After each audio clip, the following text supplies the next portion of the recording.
better. And sure enough, we have to. So I am very happy to have a fabulous group of people who are going to answer questions, who are real experts. And included in that is Jamie Raskin, Congressman Jamie Raskin. I hope he's going to be able to make it on time. And Jamie, I think, is one of the most powerful members of the House of Representatives. He's a good friend of mine and a great leader. He is the chair of the House. Oh yeah, of the House Judiciary Committee. So he's the guy that is challenging many of the issues that come before the members of Congress, the important ones, and he is probably the most powerful when it comes to challenging Donald Trump. He is fearless, he is smart, and so I don't know if Jamie Raskin is here right now. Are we ready for him? So it seems like Jamie Raskin is a few minutes behind, and so we're going to continue with the program and get to Congressman Raskin as soon as he can join us. At this point, I'd just like to take this time to introduce our fellow panelists. And so this group of panelists are so distinguished, and we're so lucky to have them today. For starters, we have Ed Yonka, who's the Director of Communications and Public Policy at the American Civil Liberties Union. We also have Cecilia Mendoza, who is the Associate Director of Government Relations at the National Immigrant Justice Center. And we have Veronica Bobbitt, President of the American Federation of Government Employees Union, HUD Local 911. Please continue to submit your questions for Congresswoman Schakowsky and our panelists in the chat. But this next question is from Mary Lynn in Lincolnwood, who has a question for Congresswoman Schakowsky. What are you actively doing to protect Social Security, Medicare, and Medicaid? Well, thank you for that question. You know, for a long time in the last session of Congress, there were Republicans who thought that Social Security now is just taking in too much money. We have to lower the amount that we are spending. And you know what my answer to them was? You want to go after Social Security? Make my day.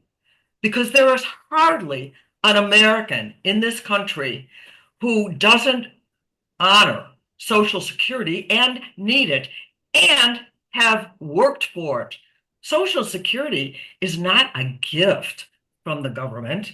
This is because you have earned money through every paycheck that you've had, and that is your money. If they want to take money from Social Security, then they are stealing your money. So we are going to absolutely on Social Security, on healthcare issues, which also have been set aside for Americans to get the care that they need. We are going to fight back. I would say that's the main thing that I'm going to do, and I hope I can invite you to help fight back. Thank you, Congresswoman. The next question is for Ed Yonka from the ACLU. Tim from Morton Grove would like to know, what are some important judicial rulings that have checked Trump's illegal actions?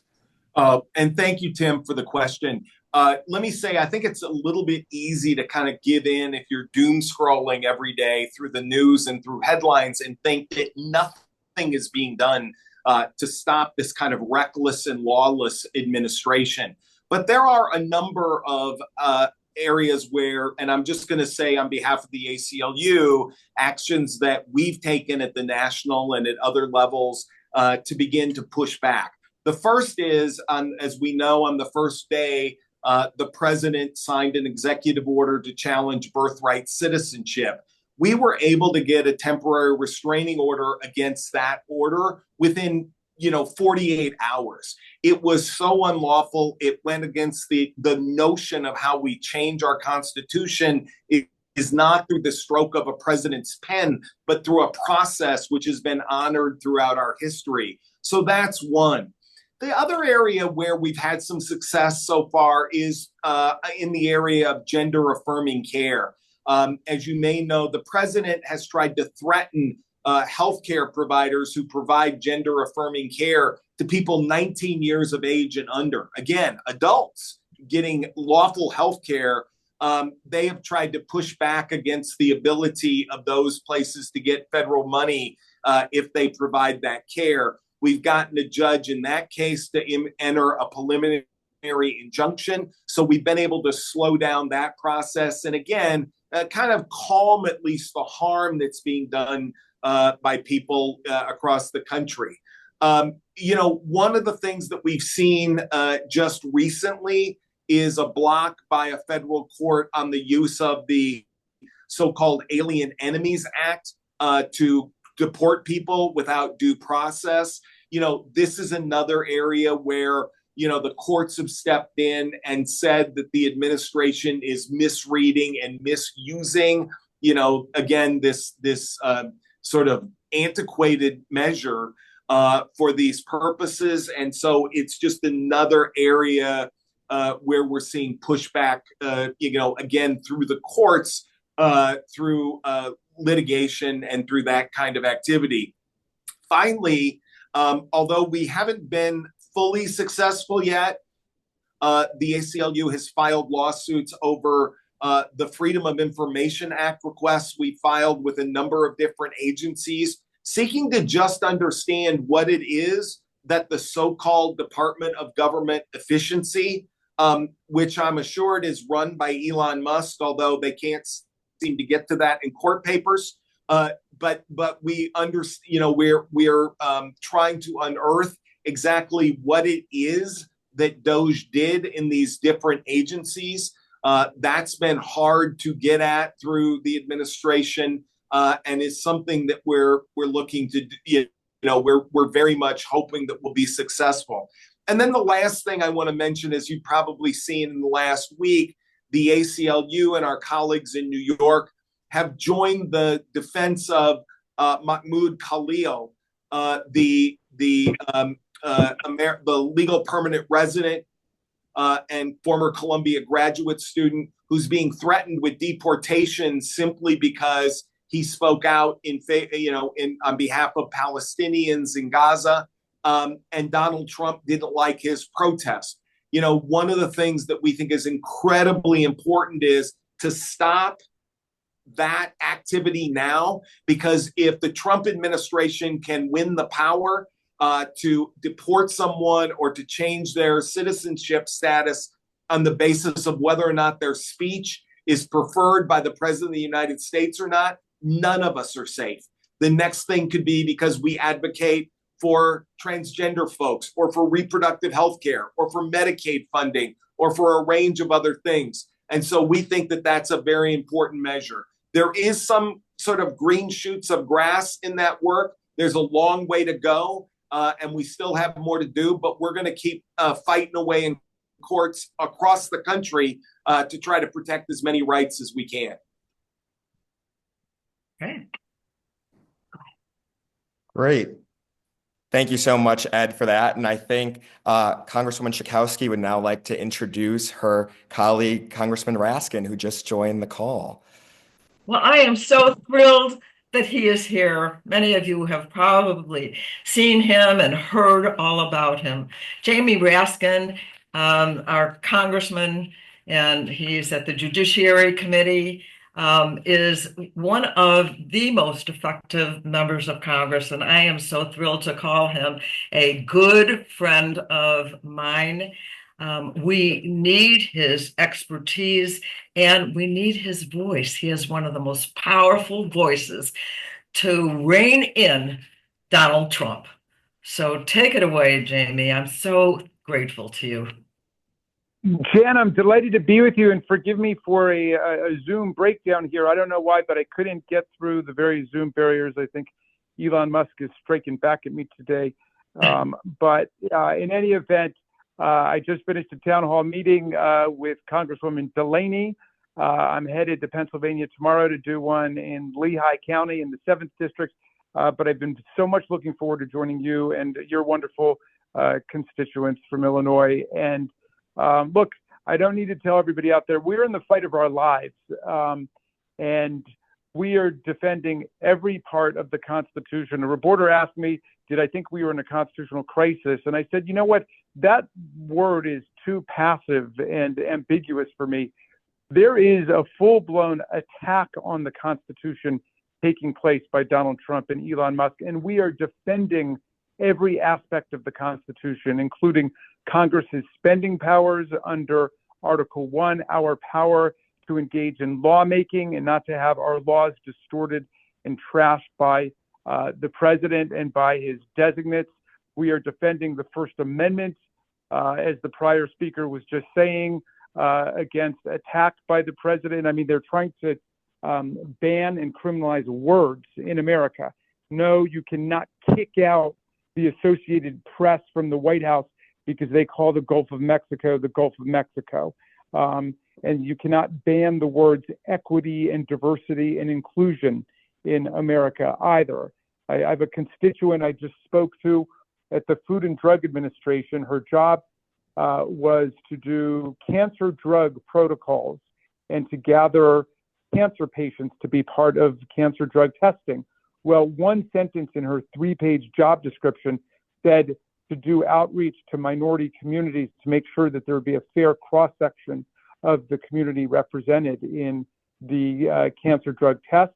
They fired her as a DEI employee, if you can believe that. It's become the all-purpose excuse to get rid of people. But look, the good news, Jan, and I know you know this well, is we're winning in court every single day now. There have been more than 125 cases filed in federal court across the land. We now have temporary restraining orders or preliminary injunctions in 45 different courtrooms across the land. And most recently, everybody saw over the weekend, Judge Boasberg, the chief judge of the district court in the District of Columbia, entered an injunction against the removal and deportation of Venezuelans in the country under the purported authority of the 1798 Alien Enemies Act. That law says that the president does have the unilateral power to deport people from the country if they are foreign nationals of a nation with which we are at war or that has militarily invaded us. Well, there's been no military invasion by Venezuela, and if anybody's going to declare war on Venezuela, it's going to be the Congress of the United States, which has the exclusive power to declare war. So this was a completely lawless invocation of a wartime military emergency that does not exist. And yet, Trump every day will invoke another emergency, including an economic emergency for his already completely failed and absurd tariff program against our allies in Canada and Mexico. So my job as the top Democrat in the House in this fight back that we're engaged in is to coordinate our involvement on an amicus basis or as interveners, or maybe even in the rare case where we have standing to go in ourselves, our intervention and our involvement in the legal fight. But that's not all I'm doing. Like Dan Schakowsky, I understand that there's no way we're going to beat them with just a legislative strategy. And the historians all tell us the same thing, that if you go in with just a legislative strategy against a right-wing coup or an authoritarian takeover of your society, you're only going to win about a third of the time. You need to have a parliamentary strategy and massive nationwide popular resistance to make it happen. So I go to any rally that they invite me to. I've been now to a dozen rallies, everywhere from FDA to the State Department to the Department of Education to NOAA, the National Weather Service. And remember, a rally a day keeps the fascists away. And we've got to be absolutely mobilized in terms of popular resistance in conjunction with legislative opposition to turn the corner here. And the great thing about America is there's always another election around the corner, and we just have to make it to November of next year, and then we can cut this reign of terror in half by taking back control of the U.S. Congress. So thank you, Jan Schakowsky, for all of the incredible stuff you do on a daily basis. I see you fighting every day. And thank you to your constituents for remaining in a state of constant vigilance and being ready to act. I will close just to tell you about one little project that I launched last week, because we won another decision which declared that DOGE is in fact a federal agency, despite everything that Elon Musk was saying. As a federal agency, we all have the right to FOIA under the Privacy Act to get whatever data they've got on us. I want to know what private data DOGE now has on me and my family. I want to know what they know about me from the Internal Revenue Service, from the Social Security Administration, from the Department of Education, about college loans. I want to know it all, and I've got that right, and I've got the right to know what they've done with my data, whether it has been diverted to any third-party entity, like an artificial intelligence program called Grok, and I want to know whether they've altered any of my data. And guess who has the same right, Jan? 340 million Americans have the exact same right to demand of DOGE your data, a report on the security of your data. And so we've got to be fighting back however we can against this massive ripoff of our data, of our private information, and of our government. And it is the fight of our lives. It's not the work of 2 days or 2 weeks or 2 months or even 2 years. We're going to be in this for a long time. So everybody, take good care of yourselves and your family and your friends, because we need everybody in this for the long haul. I yield back to you, Jan Schakowsky. Oh, fantastic. And we'll have Jamie help us to get that information for any person who wants it. All the information about you, we'll get it together. Thank you, Jamie. You are the best. Thank you, Jen. I got to go do another one right now, but all best to you. Hang tough. Okay, bye. Thank you. So thank you so much to Congressman Raskin for taking the time to join us today. Now we're going to move forward with our program and our next question. So our next question is for Cecilia Mendoza from the National Immigrant Justice Center, and this one was sent to us by Michael in Evanston. What is the plan to stop, slow down, or reverse this administration's abusive immigration policies, and how can constituents help? Thank you, Alex, and thank you, Michael, for the question. I definitely want to continue raising the message of continuing to speak up and be vocal about our position to this administration's actions. And that also applies to maintaining communications with our congresspeople, just like all of you are here today, continuing to know that our congressmen are fighting very hard, and they should also be aware that our community supports them. So definitely Congresswoman Schakowsky and Congressman Raskin have been true champions in this work. And we want to make sure that we are supporting them, and they know that we are lifting them up and also supporting all of their actions. So we need to maintain those communications. That is going to be extremely vital and continues to be vital, as already has been stated. I also want to highlight that another way to help and support is strengthening our local laws. So at the federal level, we are constantly under attack. Another strategy is to make sure that our local, our state laws are taking care of our communities. And I definitely want to highlight here the Welcoming City Ordinance of Evanston, which is a huge win. And that's the kind of work that is going to be helpful for our communities and provide safety in this time where we're receiving so many attacks at the federal level. I also want to highlight that we should be reporting ICE activity. So we're seeing a lot of ICE agents, a lot of other officers doing immigration enforcement action. We should definitely still be reporting those. And I can share the Illinois Coalition for Immigrant and Refugee Rights Family Support Network hotline. And if you see any ICE activity, you can report it to 1-855-435-7693. And that's to report ICE activity. That's also to be able to report if there is anyone being detained. It's important to keep track of when people are being arrested so that we know what is happening in our communities and we can act accordingly, especially if there are any unlawful arrests taking place in our communities. And the last thing I want to highlight is continuing to inform the community on our rights. We have been a state with a very strong Know Your Rights campaign, and we have seen that from the start of this administration's attack on our city and our state, our cities and our states, and definitely want to continue informing our communities of their rights.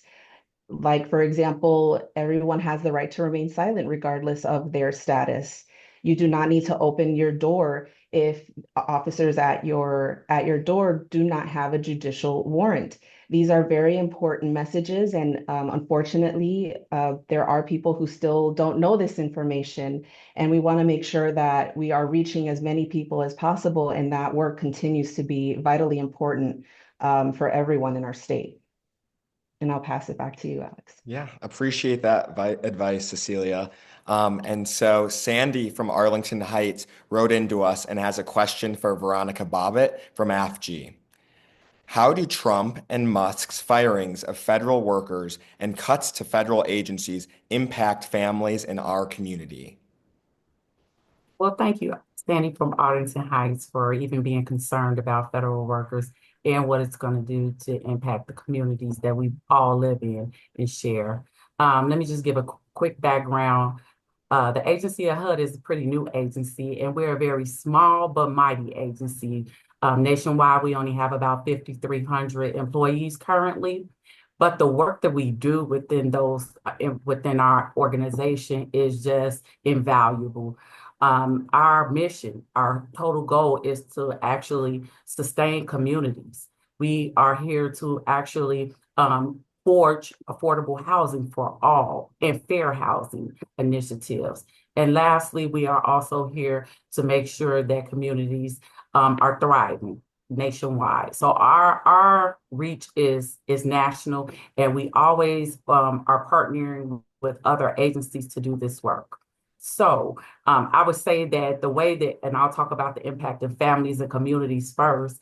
A lot of people associate HUD with just like Section 8 or rental assistance for housing, but we do so much more. We actually fund hospitals, we fund nursing homes, we fund facilities for people with disabilities.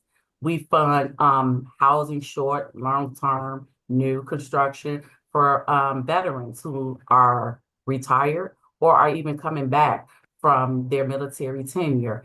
In addition to that, we are a big part of how the data analysis and things come out on an annual basis as far as area median incomes. So we have a program area that's called Policy Development and Research, where these people take data-driven information metrics, and they actually come up with an average median income for each community in the nation. That's important because that actually triggers how programs will work for each individual community.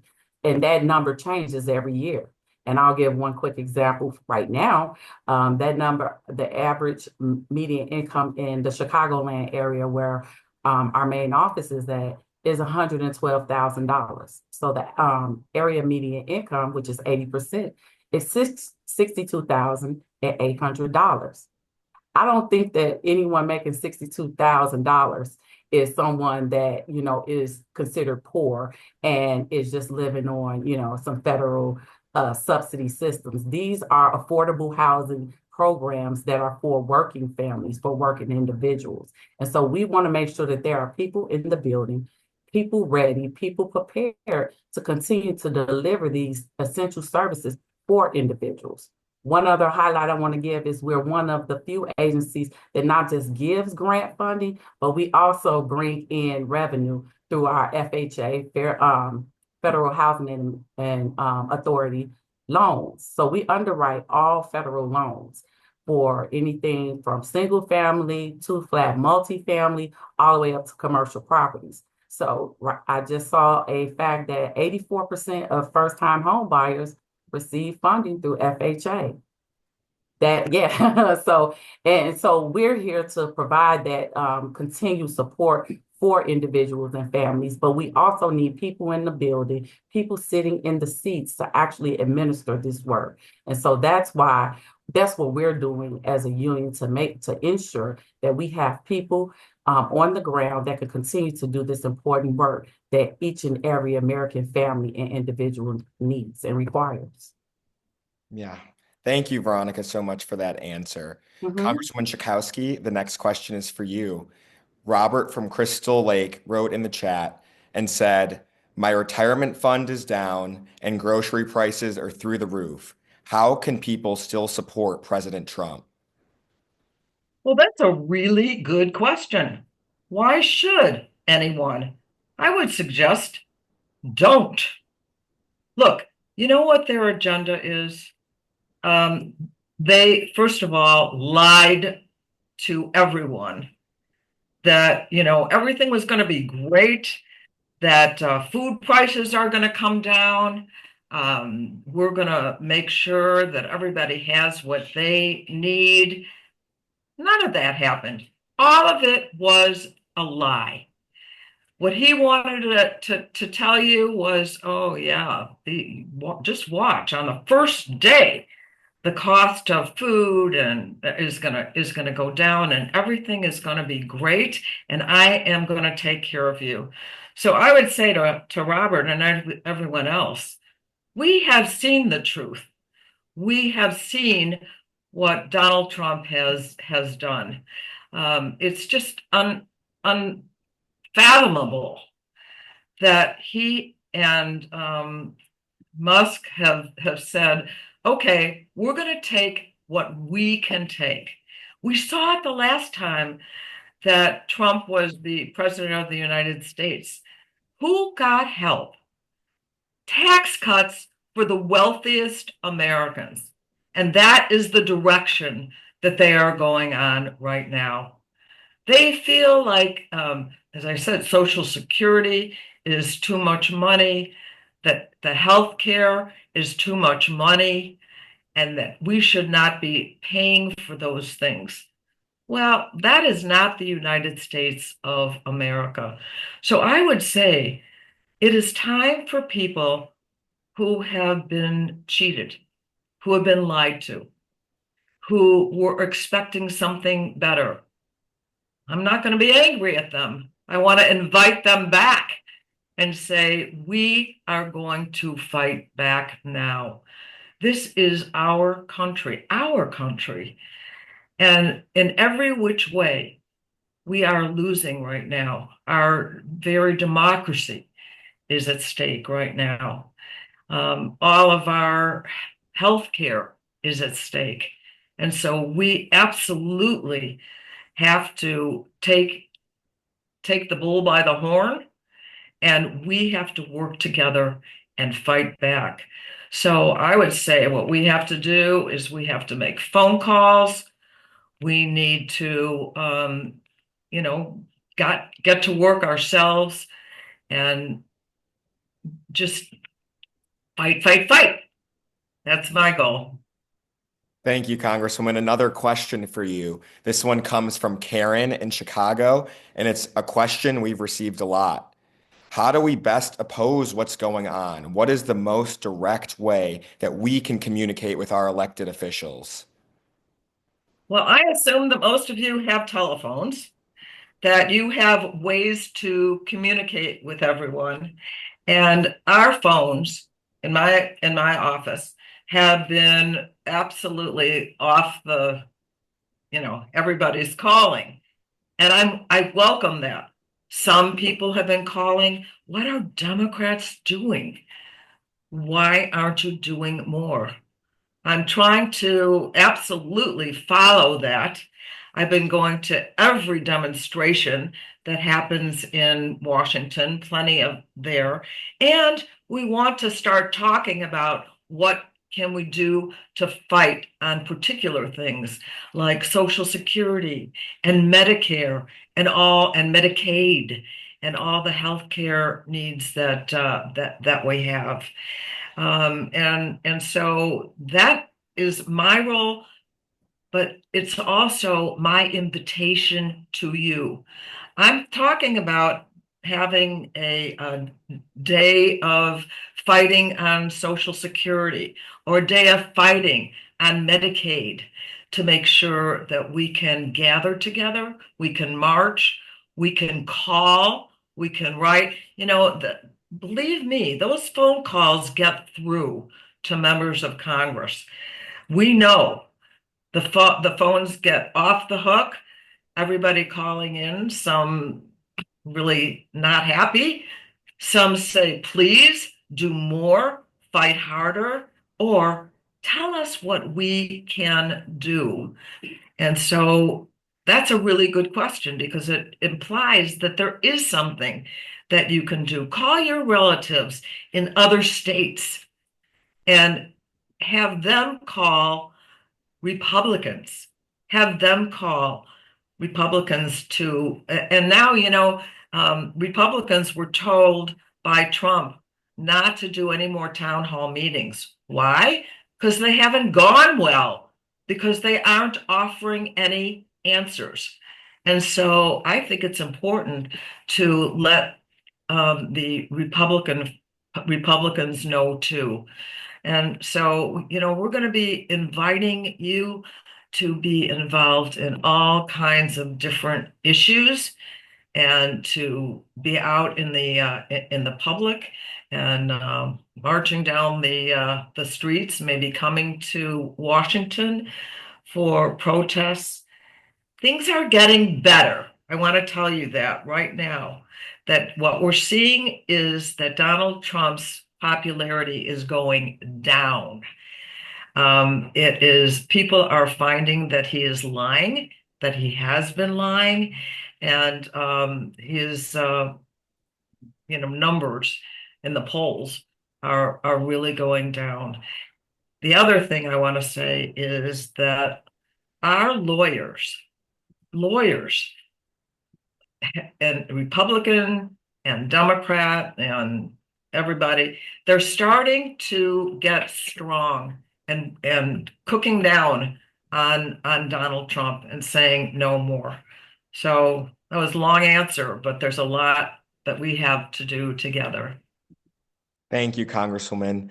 The next question is for Ed, and this comes from Barbara from Arlington Heights, who would like to know what can be done if Trump ignores court orders. Well, Barbara, first of all, let me say thank you for the question. And as a former resident of Arlington Heights, I promise you I didn't plant this one. Here's the simple answer, Alex, which is they are already defying court orders in a number of ways. They are playing fast and loose on the lawsuit that I talked about earlier and Congressman Raskin mentioned with the Alien Enemies Act, that where they refuse for quote, national security reasons to talk about when planes took off or whether or not they were actually taken off before a judge issued an order. Yet at the very same time, they have recorded and videotaped all of these activities and all of this in order to, in order to share this out. So I'm not really sure that they know what the words national security mean when they're used together. So they're already doing this. In another place, even though we have a preliminary injunction on their efforts to curb access to gender affirming care for people, they're telling healthcare providers, you better follow our rules, not what the courts say. So we're already in that place. And I think that, and I want to build on what the Congresswoman was just talking about and what Congressman Raskin mentioned earlier, which is, I again, probably since January 20th, the two questions I've been asked the most are we in a constitutional crisis and what can I do? And I think the first answer to the first question is, I think we've gone over the waterfall. I just don't think we know whether or not our raft is going to end up with us in the water or if we're going to still be on top of it once we hit the bottom. That's where we are. We are over we're past the Rubicon already. So the question when people say to me, what can I do? I always say, well, what can you do? Because we need to do everything. And all of us have something that we can do. Even if it's as simple, and I love what the Congresswoman just said, which is just talk to your friends and neighbors. The truth is there are people, probably not people on this call, but there are people who are afraid to speak up. They think all of this stuff is popular. They think everybody is supportive of these measures and that there's no reason or sense in resisting. The reality is that what Project 2025, which they're executing, was always about is ramming this stuff through in a non-democratic way because nobody would ever support this nonsense. And so, recognize that you have a power in you just in that. So talk to somebody, give them the strength to talk to other people. The second thing is, as I urge you to find a community, whether it's a group who are opposing this, whether it's, people who are at a protest, whether it's folks at your church or synagogue or mosque, whether it's people in a local club, there are folks who share your values and really are concerned about this. They're waiting for you to show up. And so you have the power in your hands to do that. And then the last thing is, and the Congresswoman spoke to this as well, don't be silent. My gosh, more than ever, we need people screaming at the top of their lungs. This is not normal. And the truth is, I will just say this, I mentioned earlier, Mahmoud Khalil. You may not like Mahmoud Khalil's speech, but if you give Donald Trump the power to decide what is a lawful protest and what isn't, I'll promise you he's coming for you next. It won't be any of his billionaire friends. It'll be you. And so one of the things we have to do is again, share in every way we can that this is not normal, that this undermines our democracy, and that we're going to work together against this, because that is the only thing that we can do when they, thumb their nose at a federal court or tell a judge they're just not going to answer his questions. Thank you for that really powerful answer, Ed. We really appreciate that. The next question comes from Jocelyn in Morton Grove, and Cecilia, it's for you. She wants to know, can someone with a green card be detained and deported? What basic rights do immigrants have in this country, regardless of their status? Thank you, Jocelyn, for that question. And under current law, if the government is seeking to take someone's green card away, they need to initiate removal proceedings.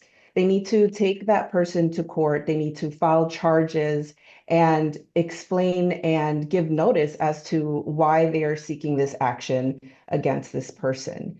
That's under our current law. And so someone being detained and deported, and we've definitely heard stories of people being detained at the airport. And the fact of the matter is that the correct way to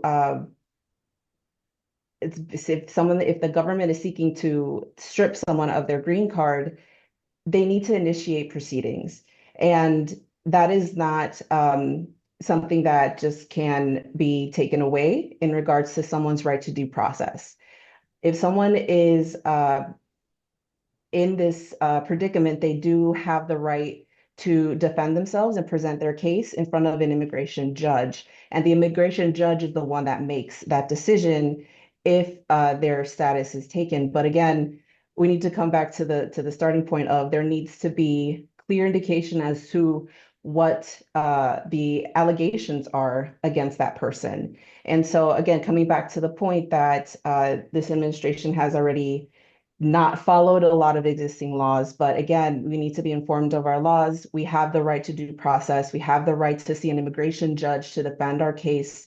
And that's what we have a right to protect our status. Thank you so much, Cecilia. Laura from Evanston sent in a question for Congresswoman Schakowsky, and she wants to know, outside of telling our lawmakers to stay strong and hold the line, what tangibly can everyday people do to have an impact? So now what I want you to think about is what can you do? And I have a simple answer. Share your story. One of the things I want to do is to walk down to the floor of the House of Representatives. I'd like to have a picture that I can hold up, like a, that kind of large, and say, this is my constituent. And she relies on Medicaid to make sure that she has good health and has the rights that she has that sound like they may be going away. And we of the Congress have the responsibility to do something about it. So I want you to meet Mrs. Jones, and let's all work together to make sure that she and all the rest of people who have relied on the United States of America to make sure that she is doing well. I want to tell you something that's scary. I was at a senior citizen house, and a bunch of people lived there, and I was told that two of the residents there, these are not really all low-income people, but there was two people who said they were contemplating suicide because they did not know if they would have the medication that they need to keep life. This is the United States, the richest country in the world. Shame on us if people think they can't live in our country, the richest country. So I think if you could help us with your story, send it to us, make a sign about it, or just the story. It would really, really be helpful. Thank you. Thanks for sharing that story, Congresswoman. Veronica, this next question is for you, and it comes from June in Chicago. What can unions do to help workers fight their firings? How can constituents help support workers? Okay, well, June from Chicago. I'm from Chicago as well. One of the things, well, we've actually had a lot of initiatives and we've been right on target as different filings have been, or different directives have been coming from our administration. And one of the most recent, I want to say, wins that we have had is a temporary restraining order was decided upon through two court districts. The fourth district actually decided for our particular agency at HUD. And not only was that temporary restraining order put into effect, once our agency sent the notice to reinstate these same employees, it stated that they will put them on administrative leave. That judge then went back and stated that no, these individuals are not to be put on administrative leave. They want to work, allow them to come in and work. And so we are getting some good stride in the court system. And for us as union officials, we do have to go through a different process than some other private companies do, as we all use, most of us have collective bargaining agreements. And so we have grievance processes that we have to abide by, or contractual obligations that we must take before we can actually get to the federal court system. So we are doing that as we are sent directives for different program areas, either if they're anticipating a reduction in force, if it is just terminating an employee, if it's abolishing a whole division. We are countering that with these grievances. Right out the bag, we are asking for pertinent information, requests for information, if they've done their due diligence to actually initiate these orders. When you do a RIF, you have to do an entire analysis, and I'm sorry, a RIF is a reduction in force. So when they do that, they have to do an entire analysis. It's a seniority-based thing. So we need to make sure that all of the guidance that is out there, policy as well as statutory law, is being followed as different agencies, including HUD, is faced with these terminations for our union workers or our federal workers at large. As far as what you can do to support union workers or unions overall is similar to what Congresswoman Schakowsky said, as well as the two other panelists. But I'll say, just being a union president, join your union if you can. Not only federal workers have unions, private companies have unions. There is more in numbers. We are mobilizing throughout the nation. We are coming together, not just in our own silos or our agencies. We're reaching across to other agencies because this is affecting us all. Right now, we see what's happening at the Postal Service. They have a couple of public events that will happen in our Federal Plaza in the Chicago area. We're going out there to support them. So we say, yes, call your congressman, make the calls to some people that, you may have not been allies with before, but also encourage your family and friends also to join the fight by joining unions, because there is strength in numbers. Okay.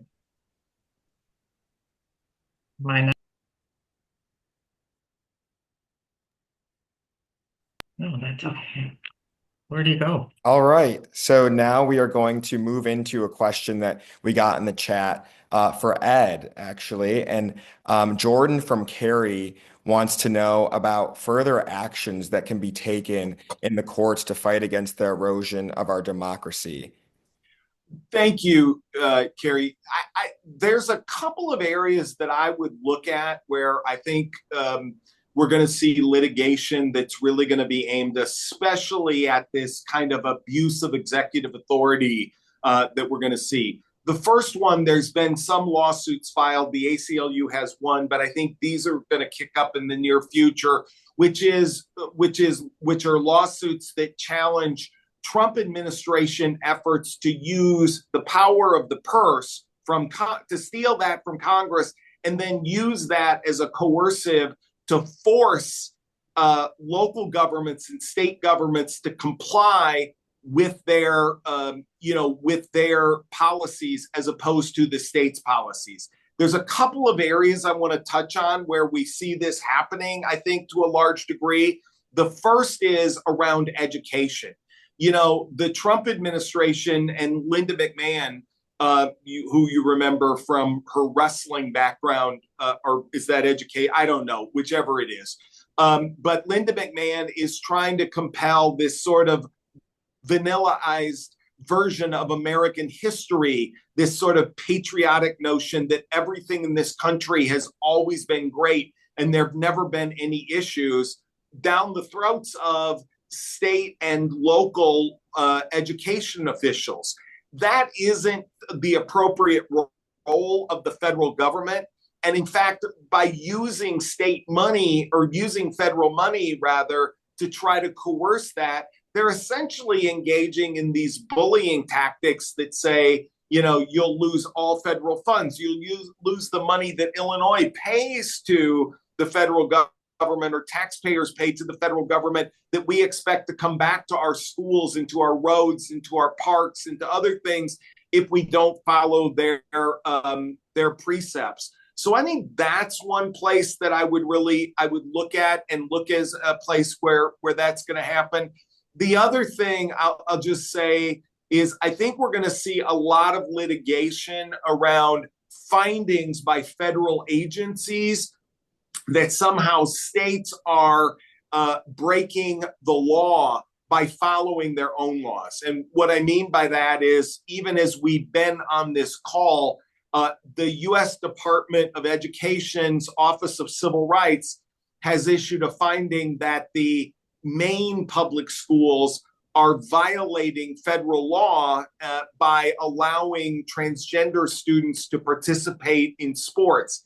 That is a state law in Maine that they have to do that. It is, by the way, also a state policy based on our Human Rights Act here in Illinois.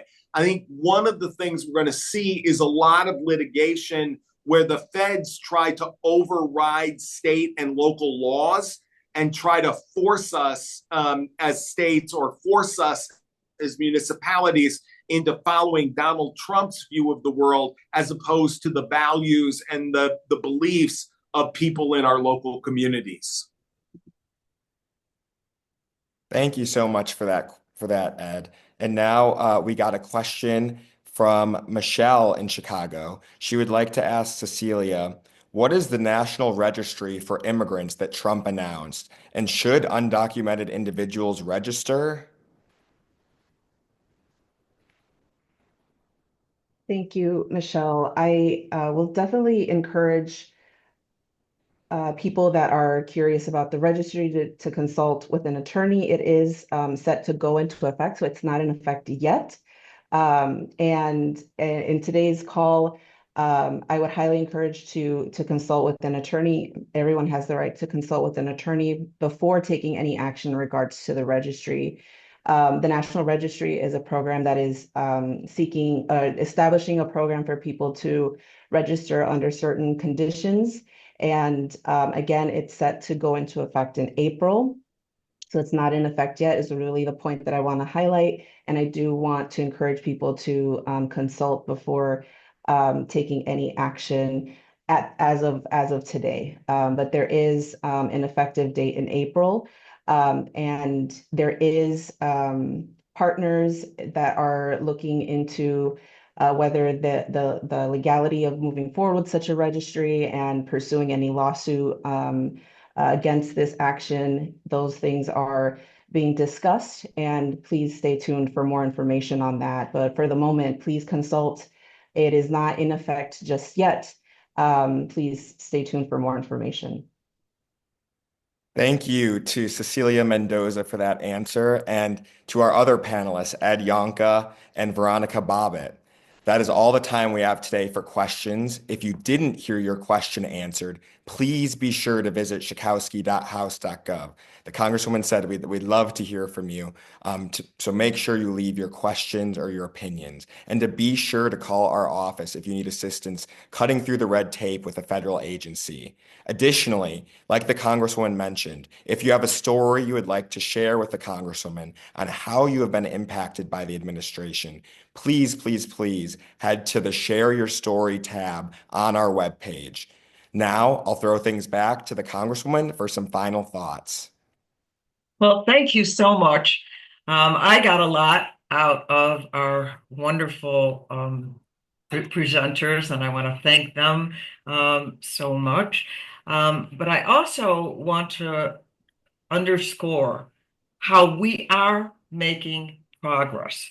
There were a number of workers who were fired, as you well know, and the courts have said about some of them, no, you could not do that. That was not legal. And those things are changing. We're seeing a lot of activity now by the courts. You probably run into some people who have voted for Trump and maybe regretting it right now. Be kind to those people. We do not want to shame them in any way or say, well, why did you vote? No, what we want them to understand is we can change that. We have midterm elections that are going to be coming up in a couple months, a few months, and the House could go to the Democrats, but we want to welcome people who have been burned to say, okay, well, let's now work together because we cannot live under the Trump administration. That is not who we are as the United States of America. So if you have things that you think I should be doing that I'm not doing, I want to hear that. If there are things you want to participate in, please let me know. I believe so much in our collective ability to make the changes in this country that are so desperate. and that so many people are longing for. So let's not just, wait for something good to happen. Let's make it happen. You can do it. I'll be doing it, and let's do it together. Thank you, thank you, thank you for being on this call.